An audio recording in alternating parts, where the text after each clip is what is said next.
So I'd like to talk briefly about my philosophy on facial rejuvenation and what I've developed over the years to really make my patients look as natural as possible and as young as possible so they feel better about themselves. So facial aging has several aspects to it which are really evident when you really look at it in detail.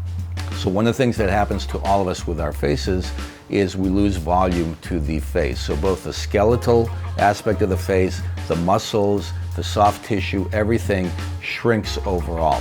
So by shrinking, everything that's attached to it will drop and with gravity. So we get the jowls that form, our neck drops, the muscles relax in the face. So that creates quite a bit of irregular appearance to the face. It creates shadows to the face and wrinkles and also just lines that are evident both in the face. The muscles hang further down in the neck area as well. The other aspect that happens as well is exposure to the environment. So we can't avoid that. Some people are more prone than others. So we will develop wrinkles to the face, sunspots, and aging aspects to the skin, the epidermis, and the dermis. And this can be treated at the same time. So my aspect of treating a face is combining different procedures that address all of these aspects of aging together. So to improve the hollow areas of the face, shadows that develop under the eyes, thinning tissue in the temple and other areas, fat grafting, or lipografting as I call it, has been a trademark procedure in my practice. I've been doing this for 25 years and have developed quite a reputation for injecting fat in the face. Fat creates a softer look to the face, it fills in hollows, and it takes away shadows. It takes away some of the depressions of the face. It's not to overfill the face.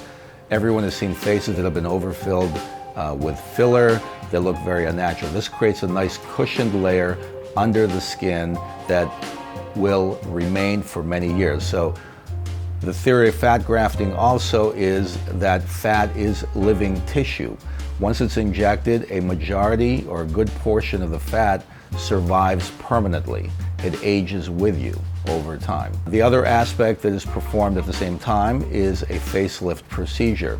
So facelift and fat grafting are a natural combination in my practice to make patients look natural. If you only lift the face that is very hollow, you will get a very flat looking stretched face. If you add volume in the right places and then elevate the tissue, you will get a much more natural result. The technique I've been using for several years is called a deep plane facelift. A deep plane facelift elevates the deeper tissue of the face together with the skin, where you do not get stretching of the lips. It's a much more natural repositioning more vertically on the face. The neck is also tightened with techniques I've developed to tighten the muscles, release some of the muscle bands in the neck at the same time. And then many times I will add a laser resurfacing or some type of skin treatment to the face at the same time. This addresses all the sun damage, the wrinkles in the face that cannot be addressed with surgical procedures. So all these together really create a very nice combination of rejuvenating the face.